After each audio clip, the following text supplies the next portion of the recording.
Cisneros Coyagüit, quien nos va a presentar metodologías activas para construir conocimiento en el aula.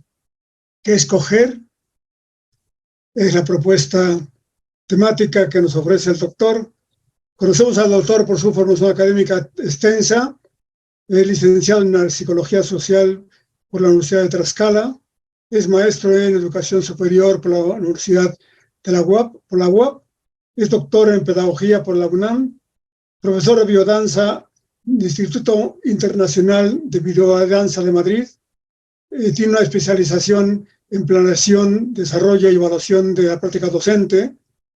Tiene diversos diplomados, entre ellos resaltemos arte terapia para el trabajo con niños y adultos, estrategias de enseñanza para el aprendizaje significativo, muchos cursos de actualización, entre ellos recalco abuso sexual infantil, prevención del síndrome de Burnout, en fin, actividad profesional en diversos niveles educativos en universidades de Tlaxcala y de Puebla, y con nosotros lleva muchos años en el instituto, en la maestría y en el doctorado. Pues con ustedes dejo al doctor Arturo Cisneros Coyagüit, escuchándole sobre el tema metodologías activas para la construcción del conocimiento en el aula. Muchas gracias, doctor Carrera. Pues qué gusto estar aquí. Agradezco también a la maestra María Eugenia Benarvizu, directora general del Instituto Multidisciplinario de Especialización. Maestra, muchas gracias. Al doctor Carrera por la presentación en esta charla. Y bueno, pues cuando hablamos de metodologías activas, ¿a qué nos referimos? ¿No? Y quisiera que pudiéramos ir pues construyendo juntos en esta tarde pues el conocimiento, ¿no? Pablo Freire dice que pues no hay alguien que no sepa nada y tampoco hay alguien que lo sepa todo, por eso aprendemos siempre. Y quisiera empezar con una especie de frase que dice que les pido que ahí donde se encuentren la pudiéramos repetir en voz alta, ¿no? Así como iniciando la charla con esta frase de apertura. Dice, estoy dispuesto a aprender, mientras más aprendo, más evoluciono, ¿no? Estoy dispuesto a aprender. De hecho, esta idea de la disposición no solamente es cognitiva, sino también es emocional. Hoy, en el caso de nuestro sistema y del programa nacional, el programa de educación básica, el plan de educación básica contempla lo que es la educación socioemocional, porque hay algo importante ahí. Entonces, la idea de la disposición emocional. Estoy dispuesto a aprender, mientras más aprendo, más evoluciono.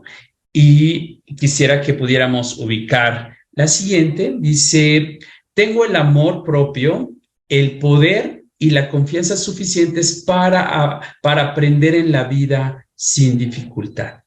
¿Qué te parece si ahí donde estás, en tu casa, donde te encuentres, ahí repítelo para ti? Tengo el amor propio, el poder y la confianza suficientes para aprender en la vida sin dificultad. ¿No? Tenemos que tener esta idea de la autodeterminación, ¿no? El poder, ¿no? El querer aprender, el amor hacia la idea del conocimiento, ¿no? Esto que es la idea de filosofía, el amor a la sabiduría, al conocimiento. Entonces, y creer, ¿no? Creer que podemos aprender. Los niños necesitan creer que pueden aprender, creer que ellos tienen esta capacidad de poder aprender. Entonces, repite para ti nuevamente esta segunda frase.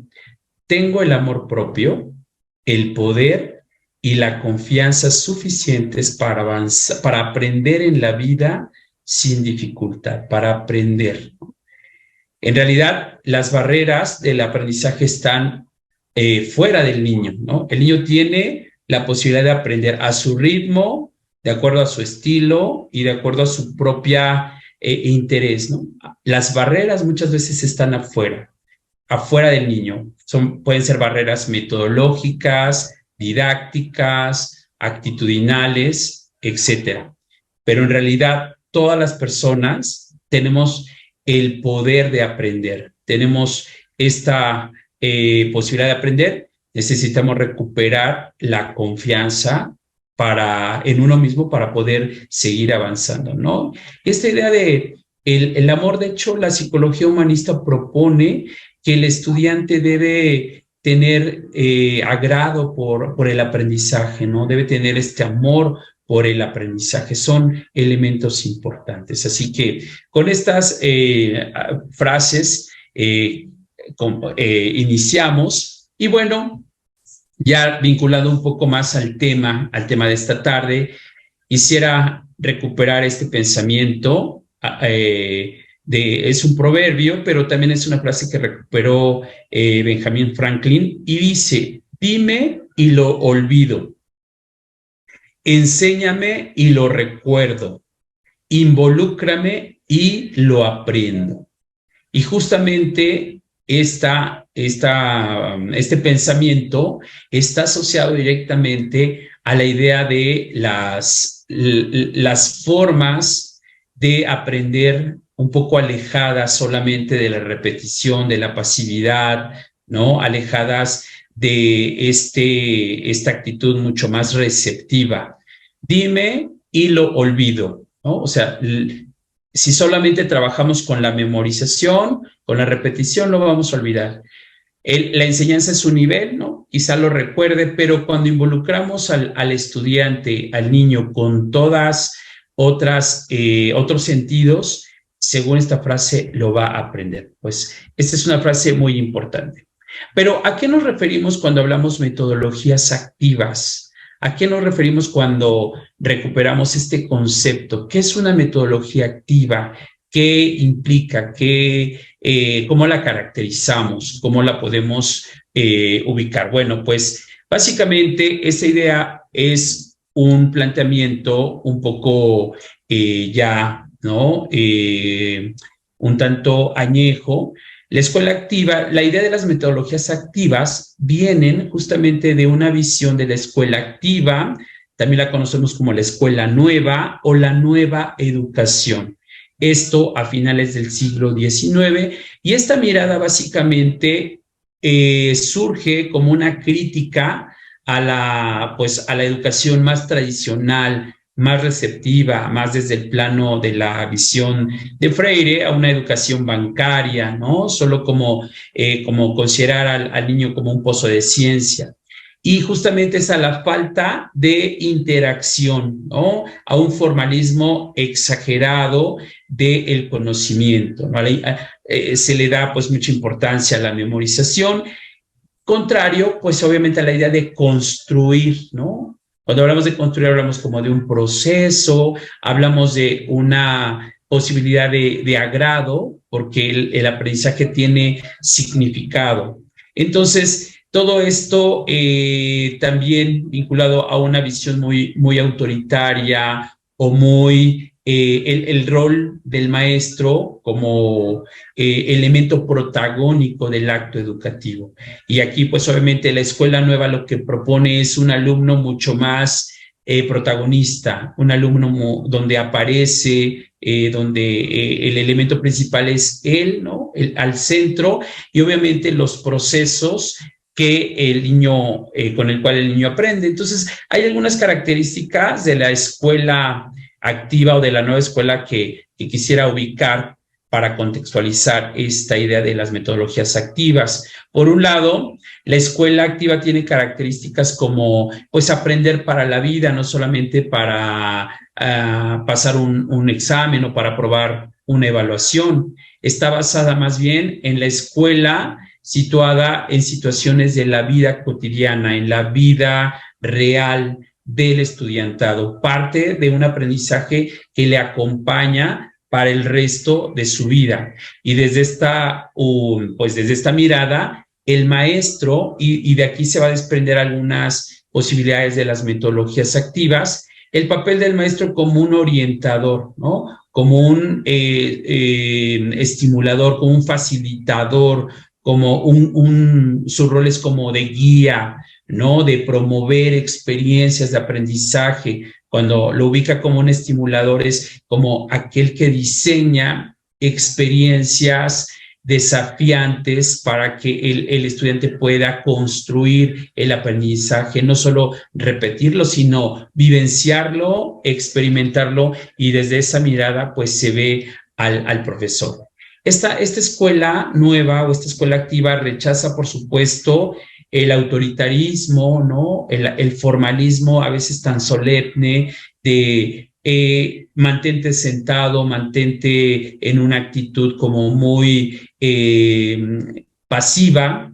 Entonces, esta mirada de la escuela nueva y de la escuela activa rechaza todas estas características que alejan, ¿no? el protagonismo del niño. Y entonces, pues obviamente recuperan, por su parte, la idea de donde predomina pues la espontaneidad, la originalidad, la capacidad creativa del estudiante, la posibilidad de tener también un grado de autonomía, un grado de actividad, ¿no? De autogestión, de creación. Todo esto es una mirada donde el estudiante logra un protagonismo en su rol como estudiante.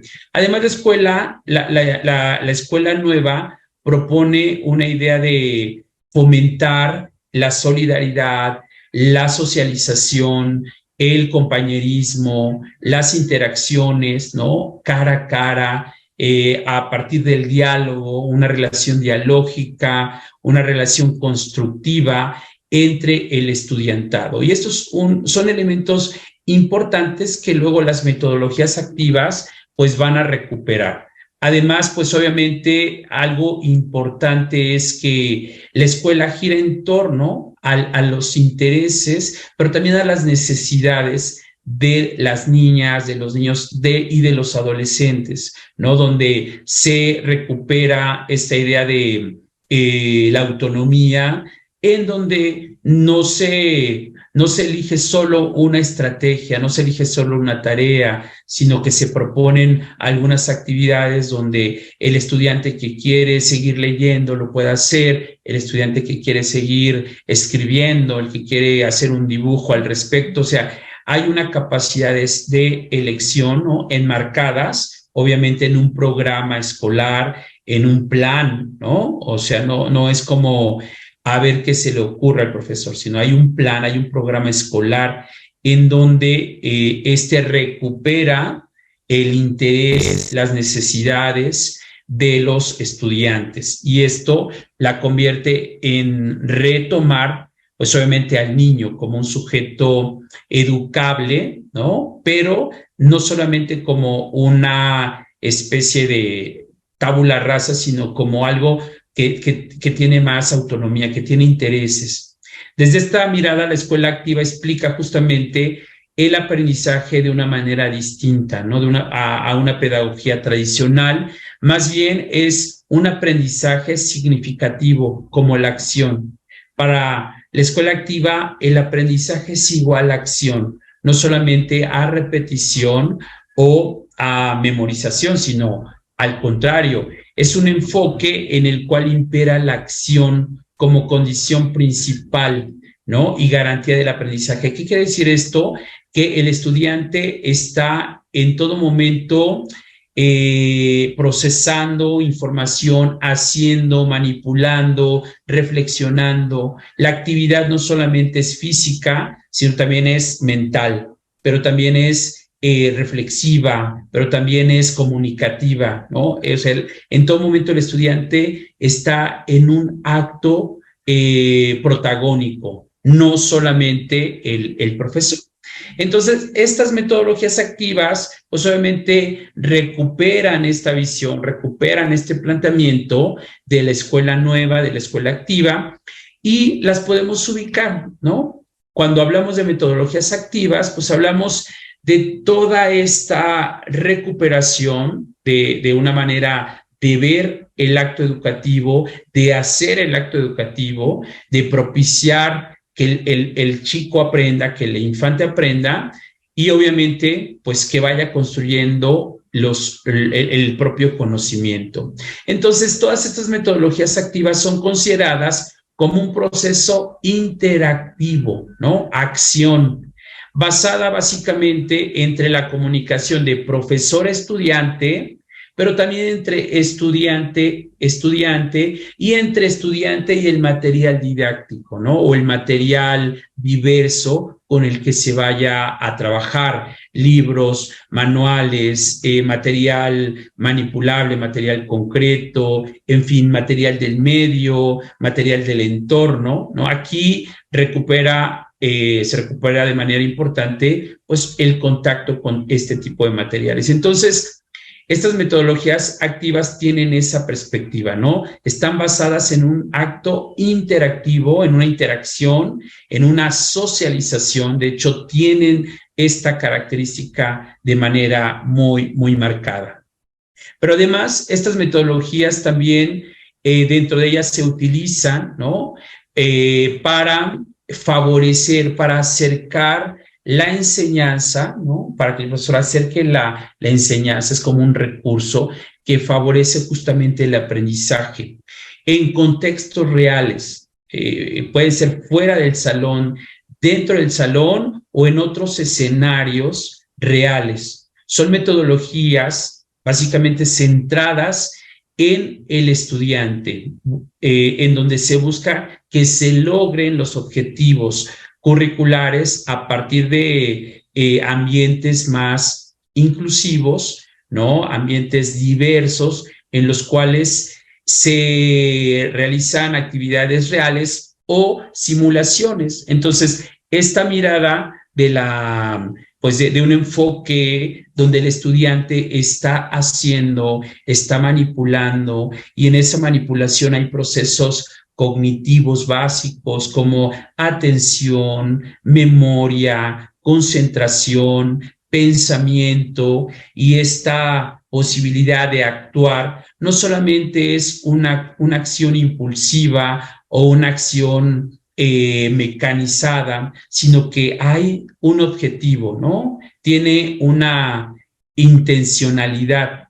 Las metodologías activas, pues justamente hacen que el estudiante se mantenga en una acción concreta, se mantenga en un actuar en donde él es protagonista, ¿no? En el video que estamos visualizando, pues se ve a los niños haciendo, ejecutando, están en la elaboración haciendo lodo, masa, ¿no? Simulando la masa para elaborar panes, en donde después ellos le van a poner un nombre a cada pan, le van a poner el precio, ¿no? Van a establecer este intercambio. Recuerden que la metodología activa es justamente una interacción de maestro-estudiante, de estudiante entre estudiante, ¿no? Aquí vemos cómo ya empiezan a vender el pan, a hacer las sumas, desde un plano mucho más activo, donde el concepto o el contenido cobra una experiencia, ¿no? Es experiencial, es obviamente un acto basado en la actividad, pero no solamente desde una simple acción, sino que hay toda un contenido y hay un objetivo en el cual el estudiante se ve, pues obviamente, inmiscuido. Entonces, todas estas metodologías tienen esa intención, ¿no? Una lógica muy clara de que el estudiante pueda aprender a partir del hacer, a partir de la experiencia. Y ahora, ¿por qué es necesario aplicar metodologías activas en el aula? ¿Por qué se requiere? ¿Por qué es imperante? Bueno, pues dentro del aula tenemos a niños, tenemos a niñas, adolescentes, en fin, según el nivel en el que estemos trabajando, incluso adultos, ¿no? Jóvenes adultos. tenemos seres humanos, pero tenemos en realidad una diversidad de personas. En el aula converge la diversidad, ¿no? Interactúan, socializan niños diversos, niños con distintas habilidades, con distintos intereses. Y en realidad lo que hay es estilos de aprendizaje diversos para aprender. Cada niño que está en un aula tiene un estilo, tiene una manera en la cual él se apropia de ese aprendizaje, de ese contenido y lo va construyendo, pero no lo construye como solo repitiendo, ¿no? Según la escuela activa lo construye a partir de la interacción. El constructivismo tiene también ese planteamiento. Entonces, ¿por qué es necesario? Justamente porque hay una diversidad de niños, hay una diversidad de personas con estilos diversos para aprender. La mayoría de los autores que habla de estilos de aprendizaje, pues refiere que existe una variedad de posibilidades para aprender. Entre las definiciones que encontramos de estilo de aprendizaje, se ubican como un conjunto de características personales, biológicas, que permiten que una estrategia o un método sea más efectivo. Entonces, las estrategias de aprendizaje, perdón, las estrategias que el niño le favorecen, está acorde también al estilo que él tiene, al estilo de aprendizaje. Para Alonso y otros, los estilos de aprendizaje son rasgos cognitivos, afectivos, ¿no? Entonces, hay chicos que se emocionan más cuando hacen un experimento, cuando hacen una dramatización, en fin, y eso es, puede conectar el aprendizaje, puede conectar el contenido y comprender con mayor facilidad lo que se intenta aprender. Entonces, los estilos de aprendizaje básicamente también se definen como esas posibilidades, ¿no? Que tenemos para aprender con mayor facilidad, ¿no? Con mayor posibilidad. Y entonces aparecen algunas propuestas de algunos estilos. Por ejemplo, esta tipología de Jone y Alonso, en el cual proponen que hay cuatro estilos, ¿no? Y tenemos por una parte a los alumnos con un estilo más activo.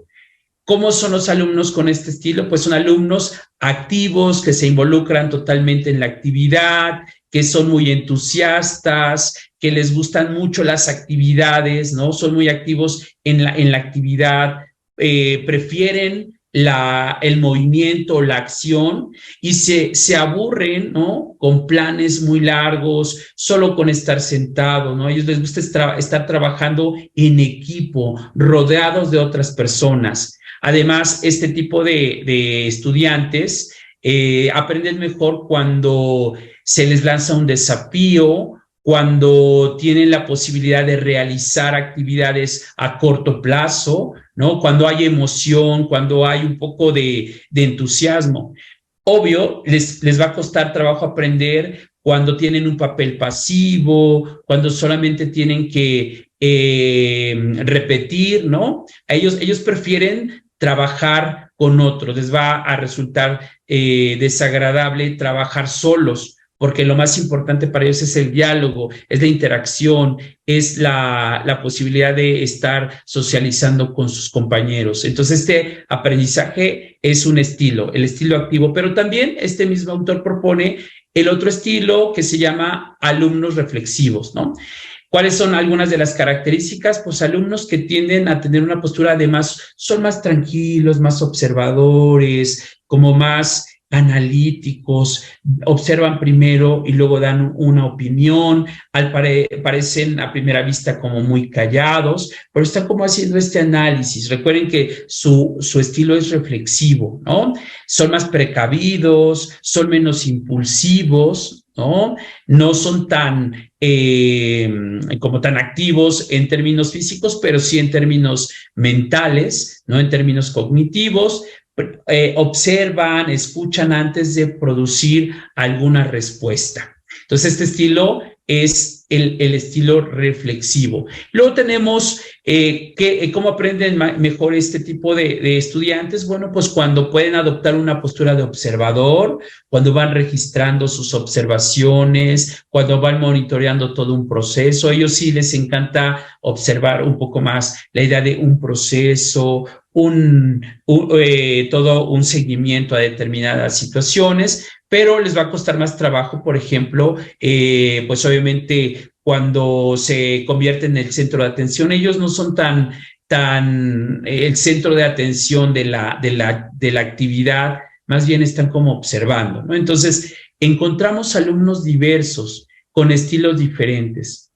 Por su parte, el estilo teórico nos ubica que hay alumnos que les gusta teorizar, a ellos les encanta leer, que les quede claro la definición del concepto, son más secuenciales de paso a paso, paso 1, paso 2, paso 3, ¿no? Les gusta tener muy claro lo que van a hacer. Se sienten más cómodos cuando ellos prefieren ir siguiendo como el orden, ¿no? de la actividad, son más metódicos. Entonces, si ubicamos qué alumno es mejor, qué alumno es peor, no podríamos decir eso. Simplemente que hay estilos diversos para aprender, ¿no? A estos alumnos teóricos les encanta revisar una y otra vez la lectura, les encanta regresar a leer nuevamente, les encanta indagar, buscar en otras fuentes, les encanta, pues obviamente, preguntarle al maestro,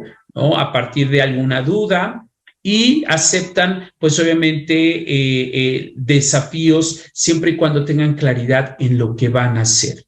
Entonces, vemos acá que existen estas posibilidades que podemos tener dentro de nuestra aula. Por su parte, los alumnos más pragmáticos, estos alumnos son más de poner a prueba lo que se pide. Les encanta experimentar lo que se les está diciendo. Ellos van a impacientarse con explicaciones muy largas, ellos se van más bien a la práctica, ¿no? Son muy pragmáticos, les encanta ver por qué ocurren lo que se les está explicando, pero a partir de la práctica, a partir de la acción. Entonces, este tipo de estudiantes, si nosotros solo utilizamos un lenguaje discursivo, pues su estilo no les va a permitir apropiarse del todo de la información que estemos hablando. Entonces, dentro de un aula podemos tener distintos números, ¿no? Pues hay alumnos activos, reflexivos, teóricos,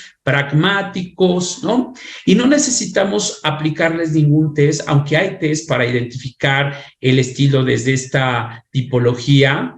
Lo cierto es que nos llevaría mucho tiempo si tenemos 50 alumnos, pues aplicar 50 instrumentos. Y bueno, ahora es más fácil porque podemos hacerlos en algunos programas, pero no se trata de eso, más bien se trata que como profesores visualicemos que en nuestras aulas hay alumnos diversos, aunque no tengamos precisión de cuántos alumnos activos, reflexivos, teóricos o pragmáticos tenemos. Lo cierto es que si hay 20, pues por lo menos debe haber más de 5 estudiantes que sean activos, reflexivos, teóricos o pragmáticos. Y esto ya nos compromete como profesores a atender de acuerdo al estilo, ¿no? Por su parte, otro modelo que también propone 4 estilos, que es el modelo de los cuadrantes cerebrales de Nerd-Hermann. Él propone justamente que hay cuatro estilos ubicados en un círculo, ¿no? Él divide el cerebro. Tenemos el cortical izquierdo, que se conoce como el experto, el cortical derecho, que es el estratega, el límbico izquierdo, que es el organizador, y el límbico derecho, que es el comunicador. Los corticales van a ser más metódicos y los límbicos van a ser un poquito más emocionales, más creativos, y en nuestra aula podemos encontrar, por ejemplo, en el cuadrante A encontramos a los alumnos que se les da bien la parte racional, la lógica, las matemáticas, son más analíticos, ¿no? En el cuadrante Por ejemplo, encontramos alumnos más intuitivos, más imaginativos, creativos, curiosos. Por su parte, en el cuadrante B, encontramos alumnos más cautelosos, más organizados, más disciplinados, como más entregados a la actividad, les encanta el orden. Y por su parte, en el cuadrante C, que sería el límbico, y encontramos alumnos más emocionales, les encanta hablar mucho, les encanta comunicar todo el tiempo, son muy afectivos, son muy sociables, pero también son muy sensibles, ¿no? Entonces, aquí ya encontramos otra tipología que la debemos considerar, sin importar que no sepamos con claridad quién de nuestro alumno es considerado del estilo experto, el estratega, el organizador o el comunicador. Lo que sí sabemos es que tenemos alumnos diversos, con grandes posibilidades, ¿no? Simplemente el alumno del cortical izquierdo en ese estilo les gusta analizar, razonar, les gusta la lógica, les gusta de alguna manera ubicar los hechos, ¿no? Se van más por esta posibilidad de reflexionar en lo que están haciendo. Por su parte, los alumnos con el límbico izquierdo, con mayor énfasis en ese estilo, pues les gusta más la planificación, les gusta que todo esté estructurado, secuencial, pero también les gusta verificar lo que están aprendiendo. Y por su parte, cómo procesan la información los estudiantes del límbico derecho, pues son mucho más, se mueven por la experiencia, ¿no? Por el sentirse contentos, el que les atraiga lo que se está explicando. Entonces, encontramos en realidad una gran diversidad de niños, de niñas, sin importar que nosotros como profesores dominemos o tengamos completo conocimiento de todos los estilos de aprendizaje. Lo que sí sabemos es que tenemos en nuestra aula a personas, que tenemos a niños y que esos niños son diversos. Ya de por sí son diversos en términos físicos, en términos cognitivos, pues obviamente en sus estilos van a ser así de diversos. Entonces las metodologías activas atienden a esta diversidad.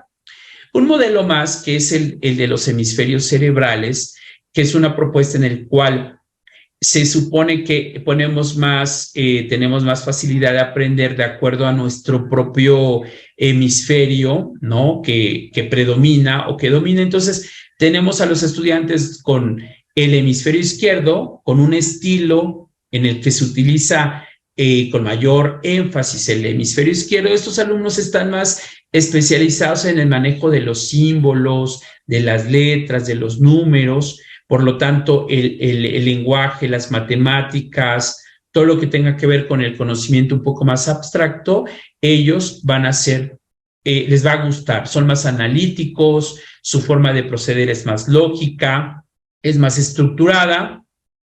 Por su parte, los niños que tienden a un estilo más del hemisferio derecho, pues son más afectivos, son más emocionales, tenemos que motivarlos cada día antes de comenzar una clase, tenemos que generar algo muy creativo, ¿no? Porque ellos utilizan la imaginación y la fantasía, hay que modular la voz, hay que traer algo que les emocione, que los enganche, ¿no? Entonces, pues estilos, al final del día son estilos. Por lo tanto, pues obviamente no podemos decir qué niño es mejor según su estilo, si los que utilizan el hemisferio derecho o los que utilizan el hemisferio izquierdo. No se trata de eso, más bien se trata de ser muy sensibles a la diversidad de niños, a la diversidad de personas dentro del aula, ¿no?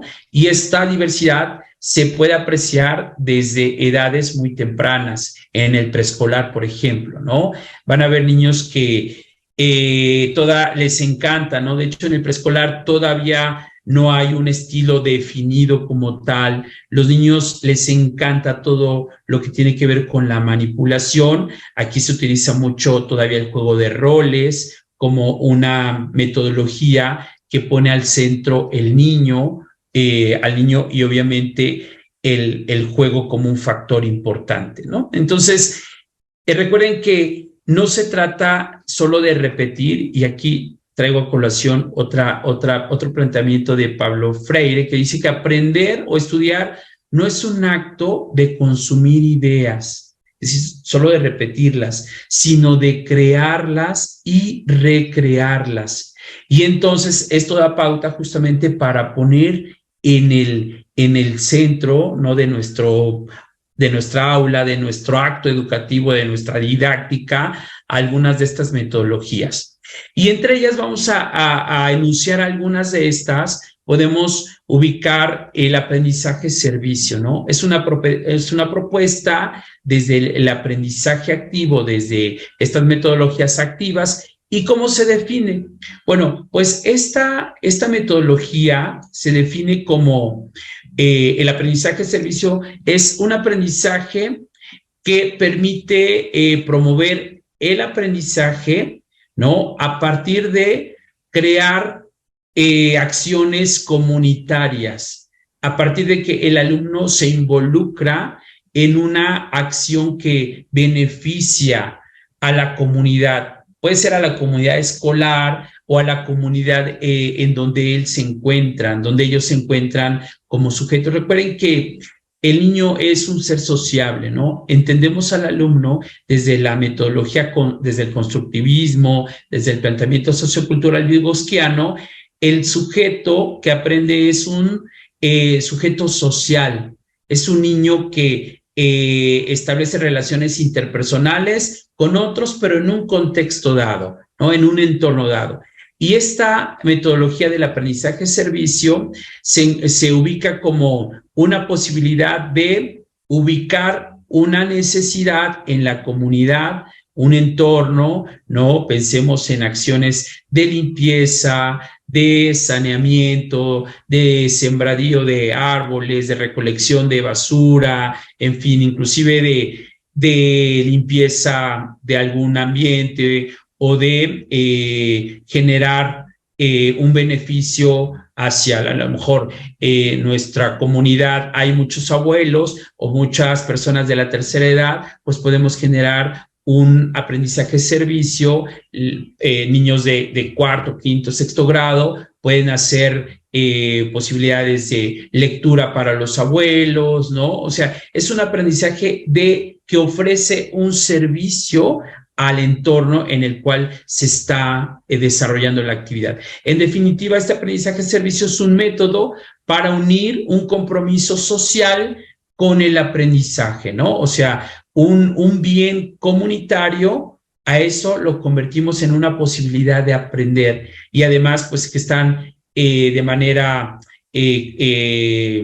comunicada los conocimientos, las habilidades, los valores, toda esta parte actitudinal. Entonces, este aprendizaje-servicio, pues, da sentido práctico también, ¿no? Si el aprendizaje-servicio es de recolección, un servicio de recolección de basura, pues ahí están contenidos, hay materias, hay posibilidades de aprender algunos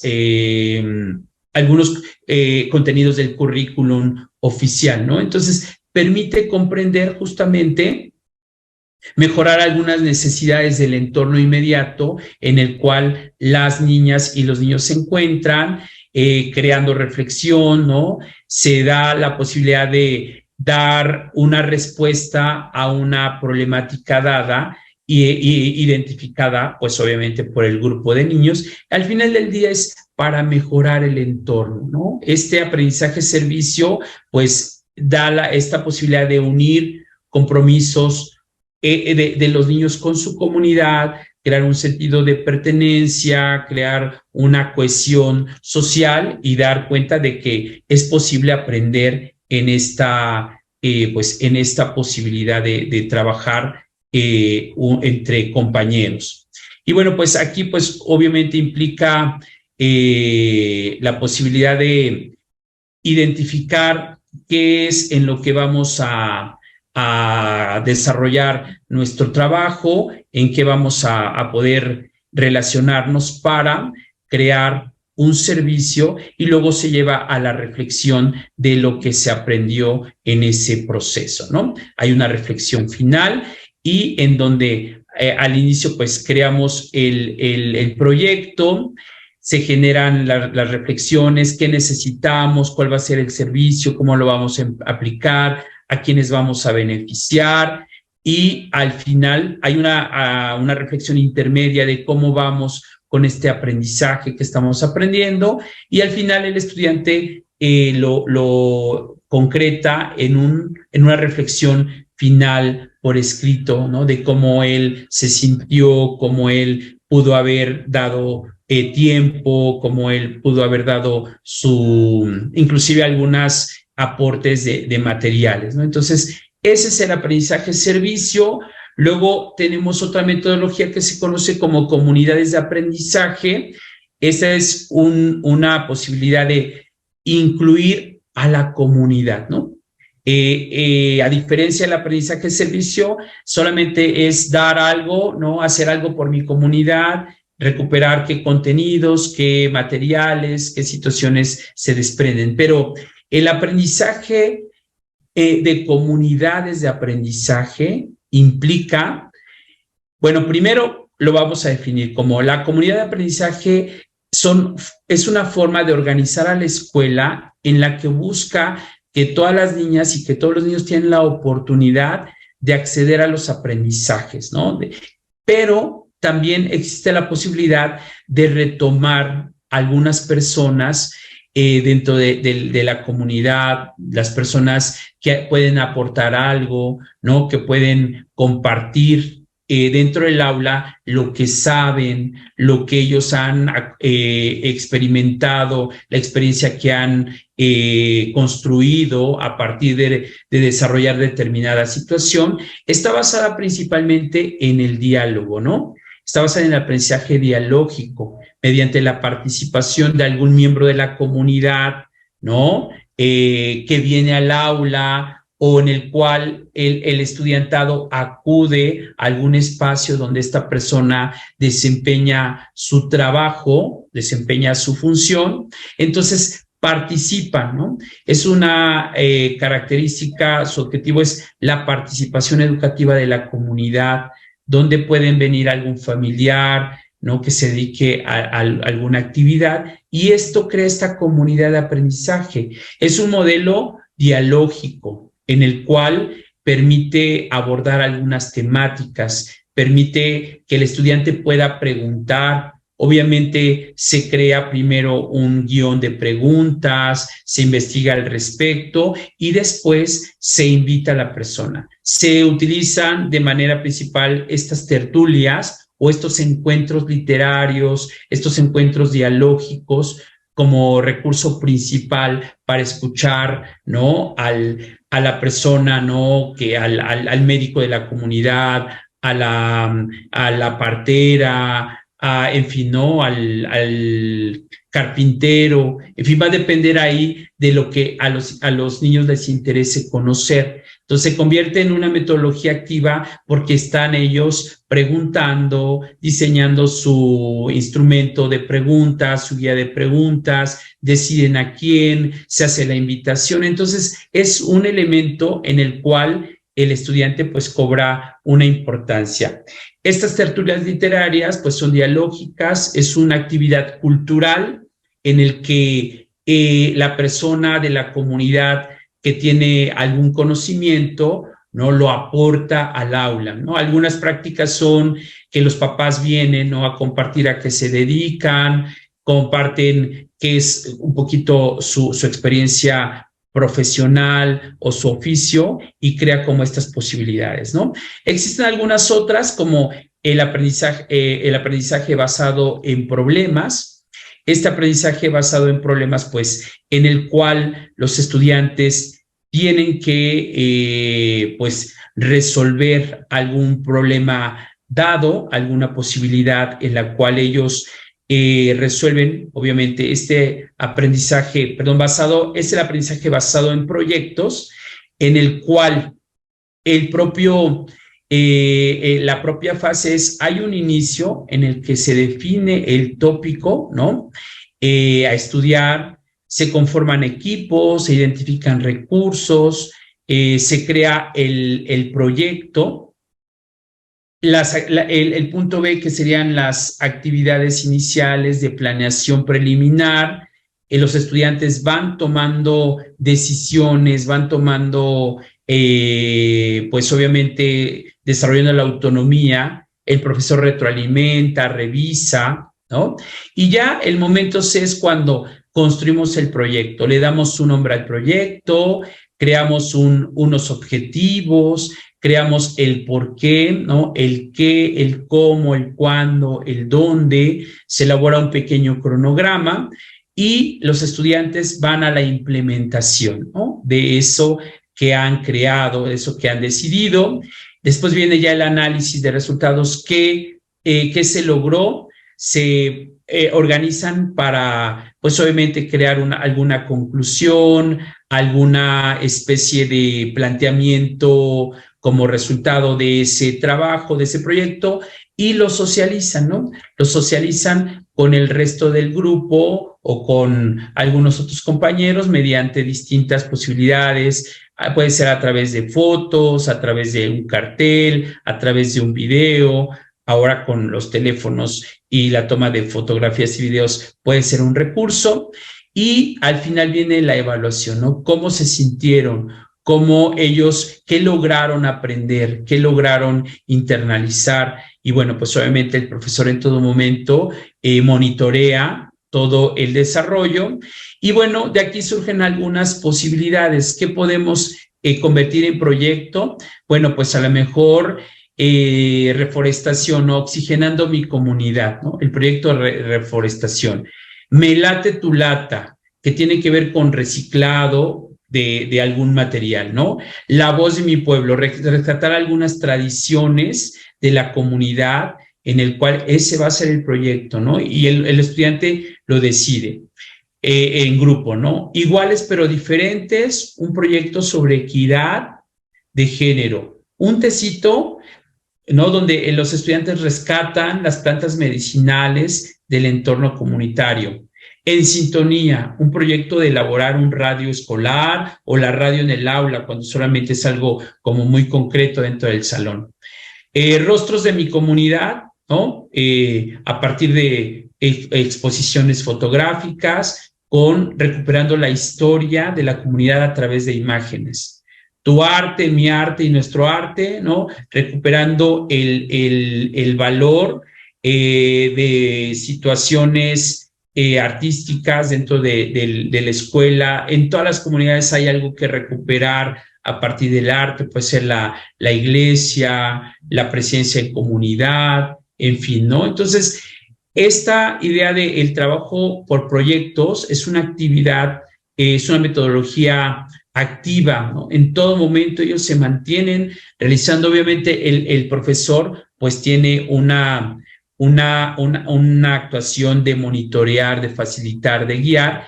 Y bueno, también tenemos la idea del aprendizaje basado en problemas, el famoso ABP como otra estrategia de aprendizaje activa, en el cual, bueno, pues implica encontrar una problemática determinada y pues obviamente los estudiantes siguen un proceso, ¿no?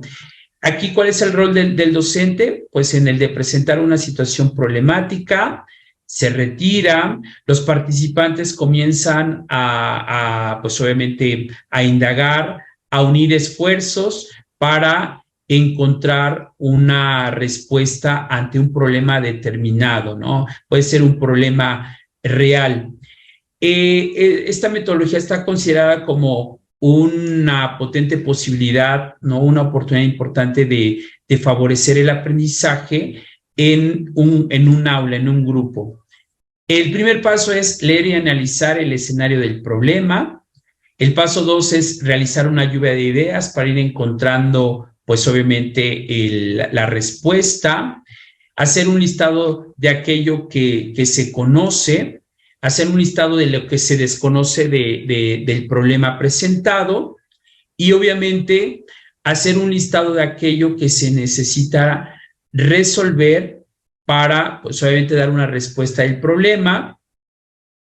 Los estudiantes hacen una definición del problema con mayor estructura, de acuerdo a la información que han recuperado, siguen en la búsqueda de información y al final pues presentan el resultado al cual han llegado. Es una metodología en la cual el estudiante pues obviamente se mantiene en comunicación con todos sus compañeros, van a la búsqueda de información y pues como su nombre lo indica, es una metodología que promueve la actividad. El ABP, pues obviamente da la posibilidad también de que los estudiantes se puedan equivocar, ¿no? Y es que recuerden que en este proceso el alumno se puede equivocar y tenemos que permitir, ¿no? Que se puedan equivocar. Desde la mirada piagetana, en el aprendizaje no hay fracasos, no hay errores, lo que hay es aprendizaje. El alumno aprende que por ahí quizá no era la respuesta más viable, pero eso no quiere decir que el proceso esté mal. O sea, si se sigue un proceso y lo pueden comprobar o no. Y el último que quisiera compartirles es el estudio de caso. En el estudio de caso, este es un caso ficticio, no se parte de la realidad. En el aprendizaje a partir de casos es que los estudiantes analizan un caso dado por el profesor y ellos lo que hacen es encontrar una solución a ese caso, pero no lo resuelven, sino que dan planteamientos de lo que se podría hacer, ¿no? Aquí se recuperan casos ficticios con cierta lógica, con cierta estructura dada por el profesor y al final, pues obviamente la característica es que contribuyen a la reflexión, a la parte auténtica de un análisis, ¿no? Con ciertas dosis de reflexión, de mirada mucho más, ubicar todo lo que está alrededor del caso, las variables que pueden estar ahí implicadas, ¿no? Entonces, no es una investigación, tampoco es una búsqueda de solucionar el problema, sino más bien es analizar el caso y discutir. Un caso es para la discusión, ¿no? Se presenta generalmente en una narrativa y luego los estudiantes lo que hacen es discutir y encontrar las posibles soluciones a ese caso, las maneras más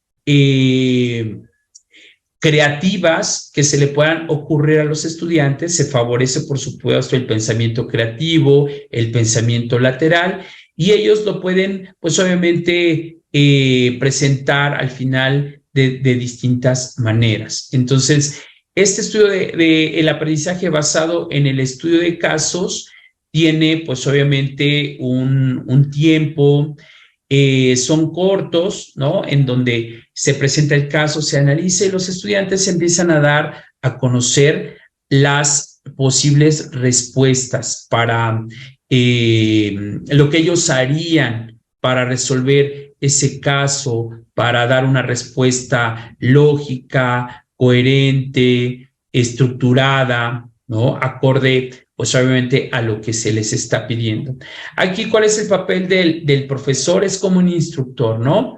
Él establece las normas, los tiempos, las reglas para discutir, y después cada equipo, aquí en el caso del rol del estudiante, pues obviamente es el que prepara con cierta conciencia, ¿no? El caso presentado, en grupo lo revisan, lo analizan. Entonces es una actuación muy activa mentalmente, pero también de buscar ideas, de analizar, de buscar información de lo que se ha hecho en esos casos y de dar respuestas creativas. Entonces se fomenta mucho el pensamiento creativo, el pensamiento crítico para dar alguna respuesta. Entonces, como estrategia, pues mantiene el discurso, ¿no? Esta habilidad comunicativa que se propone para resolver el propio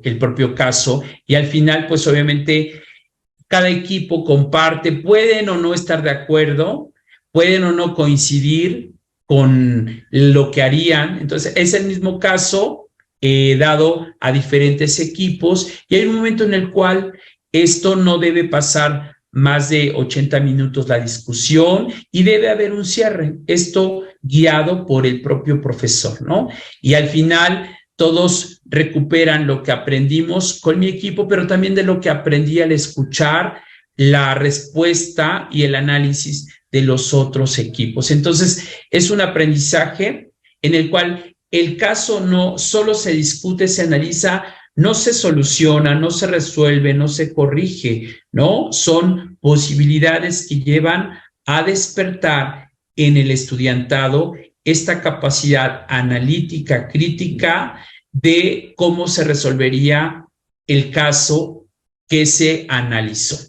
Ok, y bueno, pues tenemos otro listado de otras posibilidades, por ejemplo, el aprendizaje basado en investigación, el aprendizaje situado, el aprendizaje basado en el juego a partir de la pedagogía lúdica, el aprendizaje cooperativo como metodología activa, el aprendizaje colaborativo, la gamificación, el aprendizaje basado en equipo. Entonces, son metodologías que en todo el tiempo el alumno se mantiene en actividad física, pero también mental, reflexiva, de acuerdo a la propia metodología que se esté implementando. Entonces, como nos damos cuenta, cuando nosotros como profesores ponemos en práctica esta metodología, estamos atendiendo a esa diversidad de estilos. No importa que si tenemos alumnos teóricos, reflexivos, pragmáticos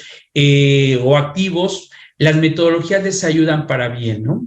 Hay un principio de la inclusión educativa, ¿no? En el cual se propone que lo que se plantea para un estudiante le ayuda a todo el grupo. Entonces, las metodologías activas le van a beneficiar a todos, tanto al alumno teórico, porque en algunos se requiere de mayor análisis, pero también al alumno pragmático o al alumno reflexivo o al alumno que es desde un estilo mucho más pragmático, ¿no?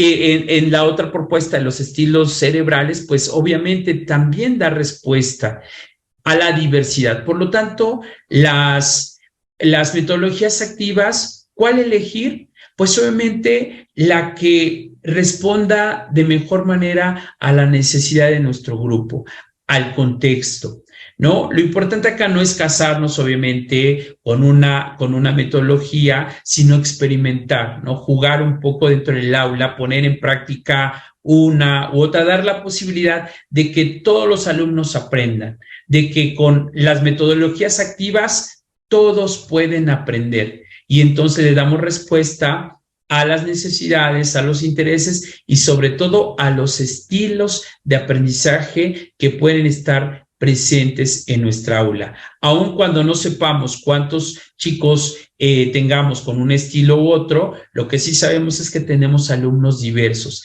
y esa diversidad nos invita a actuar en consecuencia, generando una gran diversidad o aplicando una gran diversidad de metodologías, donde el protagonista principal es el propio estudiantado, ¿no? Entonces, pues, de mi parte sería todo. La intención era mirar un poco de dónde surge, por qué es necesario y desde dónde podríamos nosotros como profesores tener como un menú muy amplio, ¿no? Es como un buffet, a veces aprendizaje basado en problemas, servicio, aprendizaje situado, aprendizaje en estudio de caso, todo esto mantiene una dinámica como muy activa y sobre todo que atendemos a estas necesidades de estilos de aprendizaje. Así que, pues sería mi aporte, mi comentario. Espero que nos haya abierto algunas posibilidades más. Muchas gracias.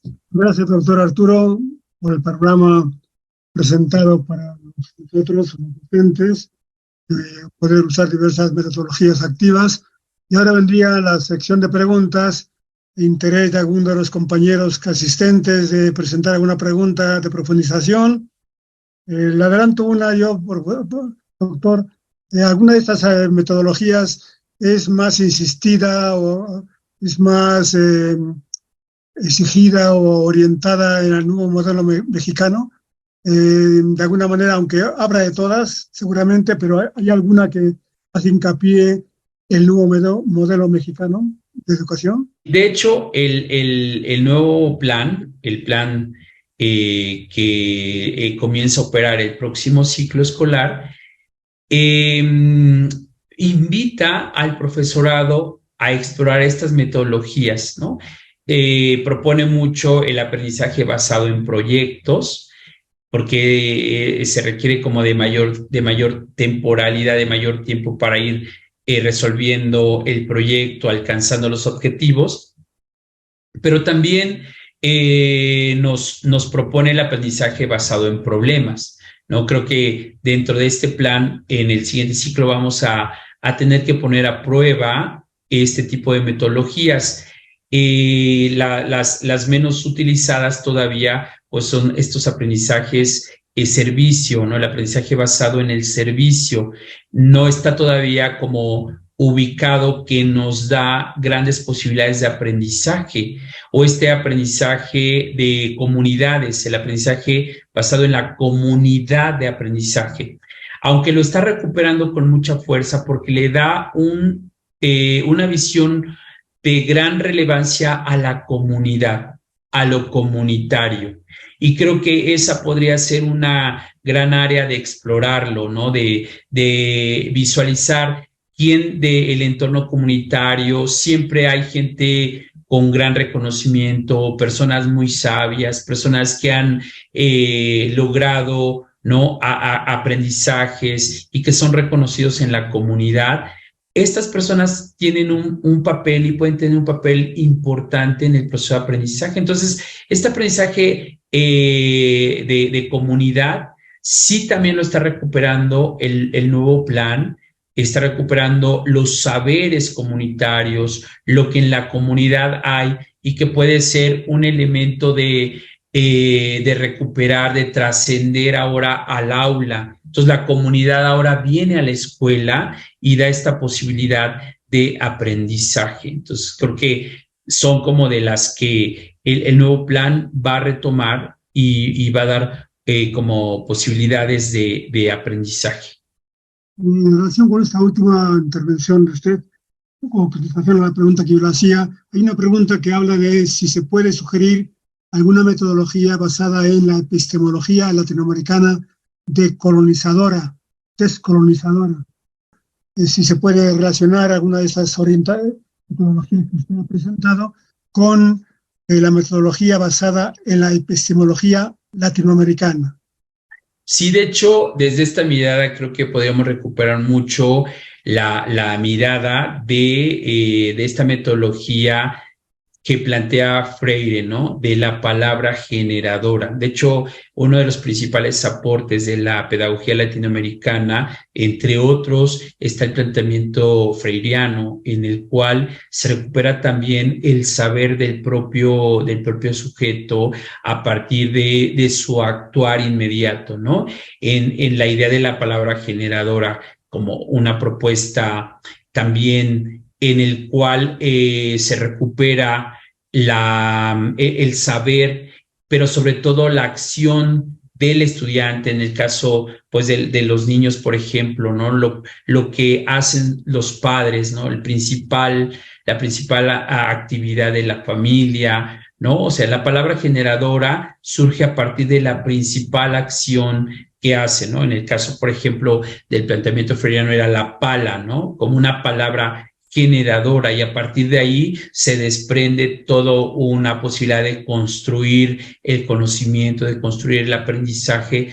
La palabra generadora es una palabra que alrededor de ella hay mucho conocimiento, y alrededor de esa palabra como eje principal hay una gran posibilidad de capitalizar o de tomar como referente ese concepto para seguir aprendiendo, ¿no? Entonces, es una posibilidad también de recuperar estas metodologías del sur o estas epistemologías del sur, donde surge la posibilidad de recuperar al ser humano, ¿no? Como inmerso en un contexto dado y que ese contexto le permite analizar su lenguaje, analizar sus costumbres, analizar sus propias tradiciones. Todo esto es a partir de la propia experiencia del propio sujeto como protagonista de una comunidad, de un entorno que le ha provisto, ¿no?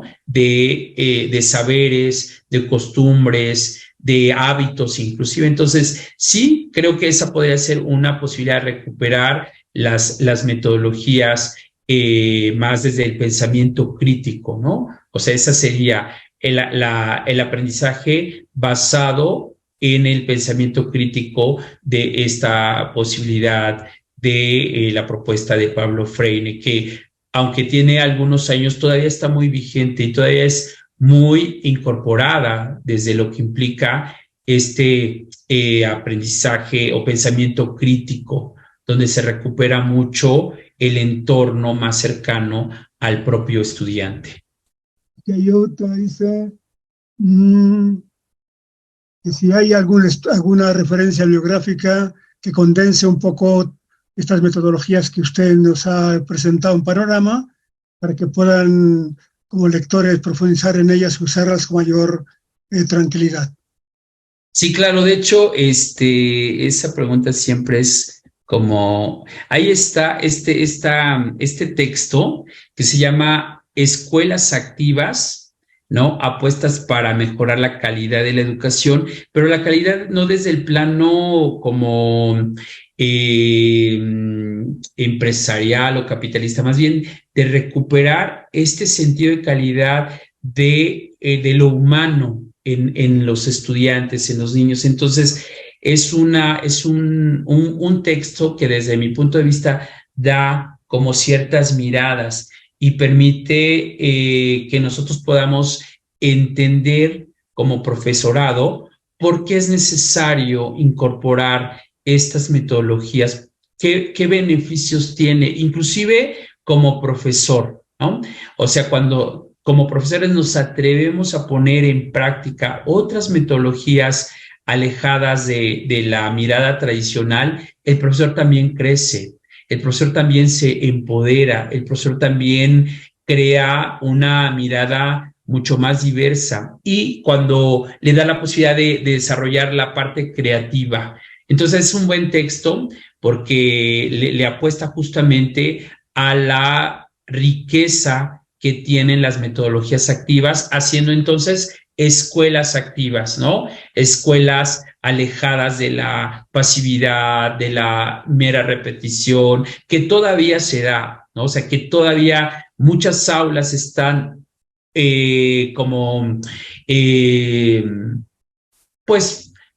la vivencia es desde esa mirada. El profesor pide que el alumno esté sentado, copiando, repitiendo, memorizando.